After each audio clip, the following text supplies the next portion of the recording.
com opiniões de que eu deveria mudar, mas não, eu acho que a gente tem que buscar, de fato, uma contextualização para saber se realmente é necessário. Mas que essa pauta esteja sempre contínua e a gente possa estar observando, sempre na observância disso aí, numa eventual necessidade de adaptação na justificativa de uma melhoria dos processos internos do campus do Luiz Barreto.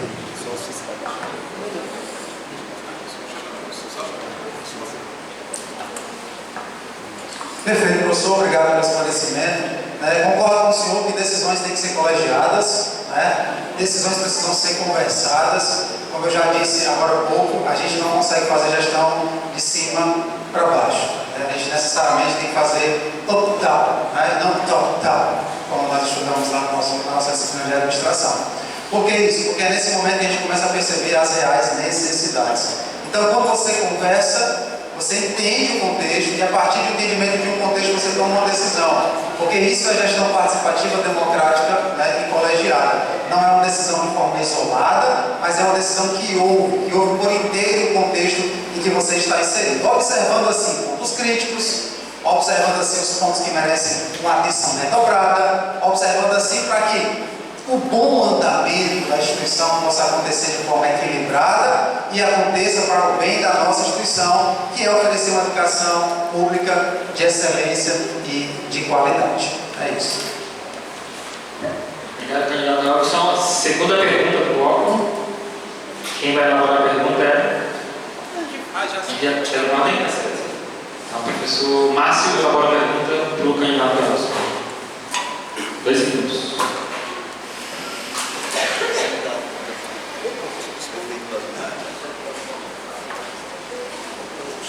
Professor Welson, nós observamos o seu plano de ação que você propõe criar plano de combate à indisciplina escolar. A indisciplina escolar. Aí eu pergunto a você, como é que você vai criar uma coisa que já existe? Nós temos uma resolução, a 213 de 2023, do Distrito Federal Administrativo, que descreve exatamente quais são as medidas necessárias, as medidas disciplinares para o aluno. E nós também temos uma comissão muito efetiva e muito atuante que trata de todos esses casos. E todos esses casos têm nos chegado e têm funcionado muito bem. A comissão é presidida pelo nosso professor Ernesto, uma pessoa a qual eu admiro muito e muito responsável e eficiente. E tem sido um trabalho exemplar. Todas os casos que chegam, a gente trata com a devida responsabilidade. A sociedade do campus do Luiz Barreto tem ouvido, tem sabido dessas ações, dessas punições, enfim, dessas ações que nós temos sugerido. E eu gostaria de saber o que é que você vai criar a respeito desse plano de combate. O que é esse plano de combate que eu sinceramente não entendi e gostaria muito de entender, uma vez que já existe no campus do Luiz Barreto essa comissão e regida pela essa resolução.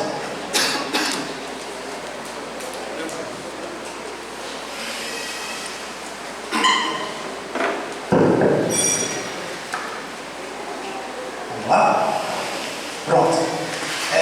Existe a resolução interna já da própria rede, do IFES. São resoluções que permitem você ter um direcionamento.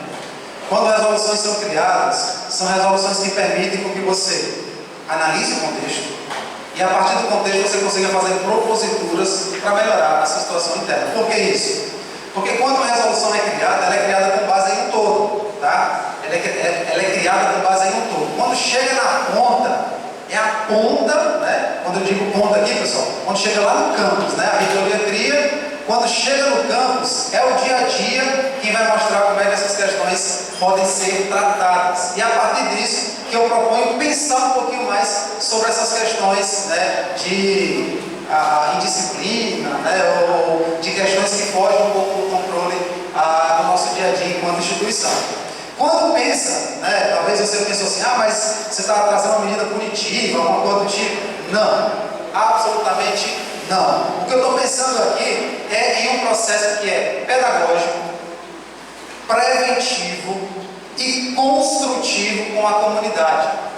O processo esse que tem que ser alinhado com os direitos humanos, alinhado com a nossa ROD, né, o regulamento da nossa organização didática do IFES, tá? Por que isso? Porque por meio dessa ação a gente vai permitir a criação de um vínculo, tá? Um vínculo institucional entre o aluno, entre o professor, o técnico, a família, a comunidade como um todo, e práticas de conciliação, de resolução de conflitos possam ser assim inseridas. Então, quando penso nisso, penso em regras que sejam claras, regras que envolvam a equipe multidisciplinar, regras que envolvam a própria gerência administrativa, a própria ASPED, que estará ali junto, pensando e repensando do ponto de vista psicológico, do ponto de vista da assistência social, que são setores cruciais para pensar nesse dia a dia dos nossos alunos aqui na instituição. Por isso, a minha ideia é estimular, né? E não criar algum tipo de autoritarismo ou imposição nesse sentido. É uma construção conjunta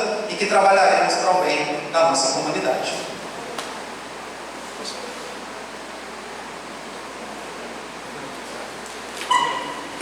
Tá, ele mesmo se perguntou, agora não. Agora a pergunta é minha, é isso? Isso. Não, você Desculpa, gente, eu queria roubar tempo, não. Enfim, o que eu posso dizer aqui é que tudo isso que foi falado a respeito do nosso colega Welson, ele tem sido praticado pela comissão disciplinar da escola.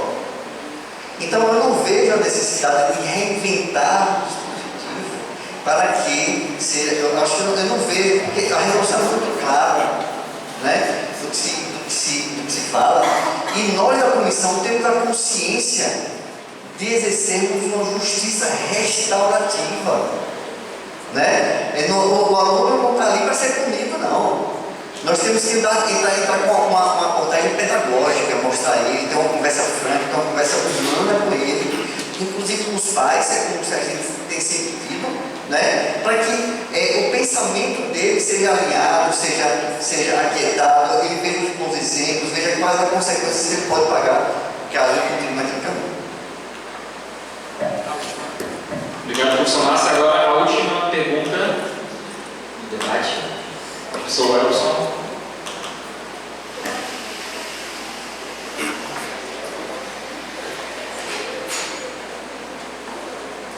Professor Márcio, essa é a última, né? Estava encerrado, pessoal.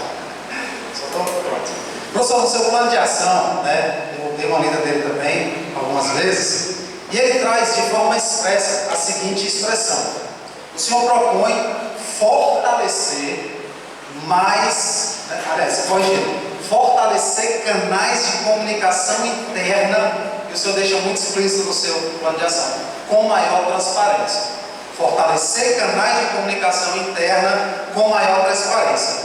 Ao analisar essa expressão, professor, aparentemente, e aí eu gostaria que o senhor me explicasse melhor, passa-se a mensagem para mim que estou lendo o seu plano, de que há alguma desordem na casa, porque o senhor propõe fortalecer para trazer maior transparência. Então eu li e entendi, parece que a casa está desorganizada, o senhor está propondo um rearranjo, né, na casa. Assim, eu lhe pergunto, como o senhor avalia os ruídos e a falta de integração que existem hoje em alguns setores, e o que falta para que essa transparência que o senhor propõe no seu plano de ação com a comunicação, com a comunidade, realmente possa acontecer de forma eficiente e eficaz?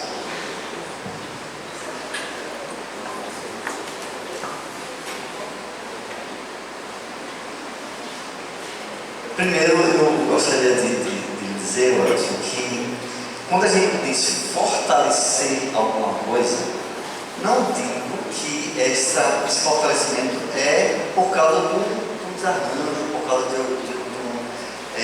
de alguma coisa que está desarrumada. Fortalecer pode ser até alguma coisa que já esteja fortalecida, né? Quando eu digo fortalecer, é abrir os meus ouvidos, abrir os meus olhos, me colocar à disposição, dar minha cara a tapa, reconhecer erros, porque isso aí é da gestão. Um bom gestor tem que reconhecer os erros, dar a cara a tapa. É o que eu tenho feito nesses anos. Eu não desafio alguém que me diga que eu já dei desculpas de algum erro que aconteceu, né? Então, eu sempre digo, eu quero ouvir. A exemplo de um professor, não vou citar o nome para não constranger, porque ele sentou comigo e me disse: professor, vou colocar aqui alguns pontos que você realmente precisa ouvir, então vamos lá. E ele me disse que a parte da comunicação do campus precisa ser melhorada. E eu, puxa vida, eu tenho que ouvir, é verdade, então vamos ouvir. E ele me trouxe ali uma consciência de um ponto que eu posso melhorar mais ainda. Digo a vocês que estou disposto a melhorar. E ali me trouxe uma nuance, uma ideia de realmente fortalecer isso, delegar a alguém, ou alguma comissão, ou algum departamento, ou departamento de comunicação, que absorva isso, para que ele possa criar dispositivos formais, criar canais, para que as informações sejam fluidas aqui. Porque a gente às vezes cai no engano de que um grupo de WhatsApp ele resolve as coisas de comunicação, mas não é, né? Eu reconheço que não é. Eu acho que a gente tem que realmente se debruçar. Temos um problema, vamos resolver, né? A comunicação está acontecendo, mas não há quanto tempo. A exemplo desse professor que me citou isso. Eu citei algumas coisas e ele disse: professor, eu não sabia.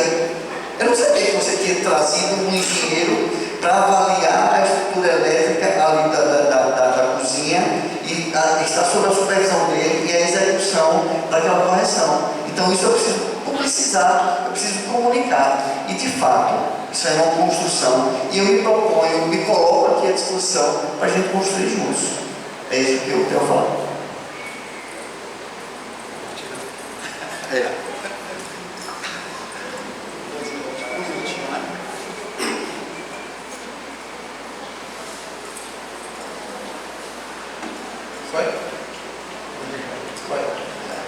Muito bem, professor, obrigado pelos esclarecimentos. Acredito que é isso. Temos alguns problemas de comunicação, isso é fato. São problemas que muitas vezes a gente não consegue entender o que está acontecendo na ponta, e a comunicação ela tem isso de ruídos, né? Se você sabe um pouquinho das brincadeiras que a gente trabalhava quando era criança, ainda trabalhamos hoje na educação infantil, aquele telefone sem fio, né? Você fala uma coisa, quando chega lá no final já está tudo diferente do que inicialmente você propôs. Isso são ruídos na comunicação, e esses ruídos atrapalham o dia a dia da instituição. A gente não consegue entender o que está acontecendo, a gente não consegue ter um feedback do que está nos bastidores, né? Quais são as propostas, quais são as ações. E enquanto gestor, nós reconhecemos os erros em relação a esses pontos, acho que há de ser observado com maior franqueza, né, com ética e com respeito, porque a comunicação é um fator extremamente importante. Pronto, gente, tivemos alguns imprevistos, mas conseguimos, né, seguir à risca a estrutura planejada pela comissão, por ambos candidatos. E agora só temos as considerações finais. Cada candidato terá 5 minutos para fazer a sua fala sobre as considerações finais sobre o debate. Certo? Esse sorteio. Sorteio. 5 minutos para cada candidato, certo?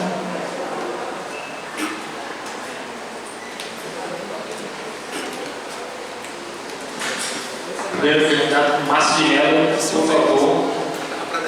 As considerações finais. Eu não pretendo me estender muito nessas considerações finais, porque eu acho que o debate já foi bem proveitoso. Quero parabenizar todos essa comunidade que tem cumprido esse papel, né? Nós, candidatos, temos tratado isso com muita responsabilidade, né? Nós temos tratado com muita muita responsabilidade e maturidade, né? Gostaria de dizer aqui que eu gostaria que vocês considerassem, né, tudo que foi dito, né, tudo que foi colocado aqui, analisassem. Nós temos dois instrumentos para análise, que é o plano de gestão e o plano de ação, que estão postos aí no site, que está à disposição de todos vocês, e vocês podem usufruir deles, podem procurar cada candidato para tirar todas as dúvidas, certo? Eu gostaria de me colocar à disposição, né, para que vocês conversem conosco, tanto comigo quanto o Elson, e entenda que esse processo é para a melhoria, né? Eu não sei se até que ponto eu posso colocar as falas, né? Mas, enfim, me coloco à disposição, gente. Não tenho muito mais o que falar. Eu acho que todos os assuntos aqui já foram bastante. Eu não vou, aqui nesse momento, criar mais debates, né? Eu acho que o que a gente tem que falar é o que nós temos aqui, não tem mais nenhuma informação a dar, né? E eu me sinto satisfeito do que aconteceu aqui, do que nós vivenciamos, certo? Muito obrigado a todos, né? E passo a palavra aí ao nosso colega Elson.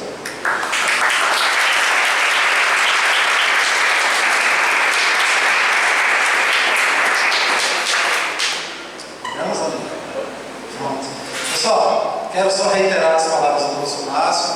Entendo que esse momento é um momento democrático. Entendo que esse momento é um momento realmente para melhoria.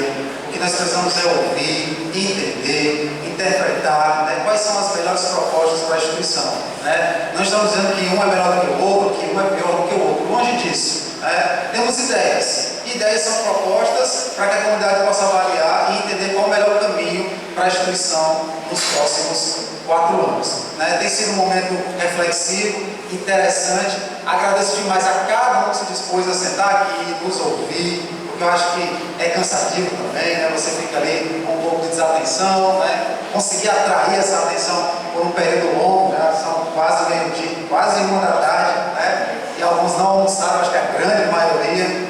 Então isso é de fato uma alegria para a gente escutar, né? Permitir que vocês nos escutem, tá certo? Eu quero reforçar o compromisso, o plano de ação está feito, o plano de gestão está feito, é um plano cíclico, né, que permite a adaptabilidade necessária às demandas institucionais, não é nada estático, né? Por isso que em um futuro próximo, caso essa seja a decisão da comunidade, estaremos juntos, sentando e construindo com uma escuta ativa e proativa um instituto cada vez melhor e que tenha a nossa cara, né? Que reflita aquilo que a gente está pensando, tá certo? Por que isso? Porque me coloca à disposição com a experiência que eu tenho em termos de gestão, coloco isso com a experiência que eu tenho em termos de gestão, tanto do ponto de vista formal, quanto do ponto de vista material, porque a minha formação como um todo, desde a base até a minha qualificação enquanto mestre em EPT é em gestão, então eu acredito que isso, né, e juntamente com a bagagem que eu tenho enquanto gestor público lá no Instituto Federal do Piauí, permitirá que a gente traga novas ideias, permitirá que a gente converse,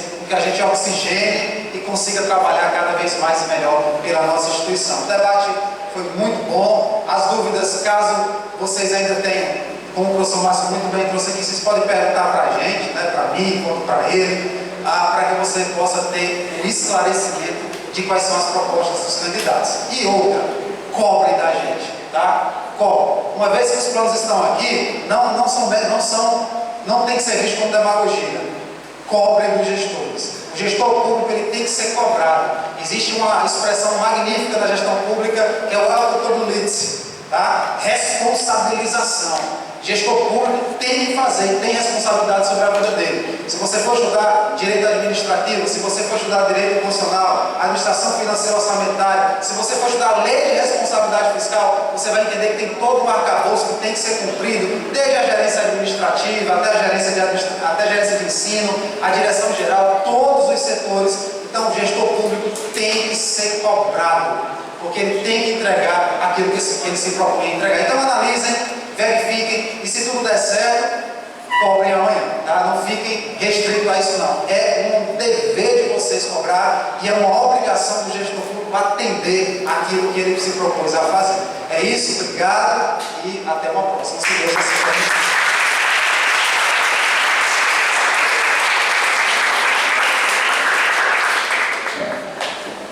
Pronto,